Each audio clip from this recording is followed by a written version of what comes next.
আসসালামু আলাইকুম দোস্ত। তো ফাইনালি খানবাগানের পার্কের গেট খোলানো হয়ে গেছে। তো আমরা একটু সকাল সকাল এসেছিলাম। আমরা তো জানি না যে কখন গেট খোলানো হয়। তো দুপুরে 2টোর সময় গেট খুললো, আমরা ভিতরে প্রবেশ করলাম।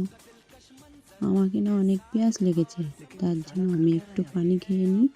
তারপরে তোমাদেরকে খানবাগান পার্কে কী কী আছে একটু একটু করে আমি সব দেখাবো। তো চলো, দেখো ঘুরে ঘুরে বেড়াচ্ছি, তোমরা এইটা দেখে নাও। তারপরে আমি পুরোটা ভিডিও করে তোমাদেরকে একটু একটু করে তো দেখাচ্ছি। বললাম এই দেখো পার্কে যেগুলো থাকে, আমরা বান্ধবী মিলে একটু ডান্স করে নিলাম।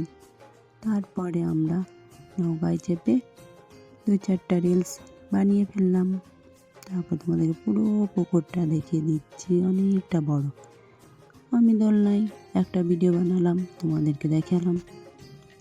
তারপরে আমরা খানবাগান থেকে এবার বাইরে চলে যাচ্ছি।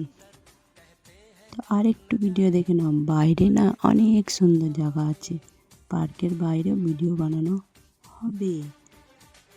নো টেনশন, একটু জলদি আসলে বাইরে ভিডিও বানিয়ে নাও। দেখো এরকম বড় বড় অনেক অনেক পুকুর আছে, আর আশেপাশে অনেক গাছ বাগান সব কিছুই আছে। আমার ভিডিওটা ভালো লাগলে তোমরা অবশ্যই কমেন্ট করে জানাবে। বা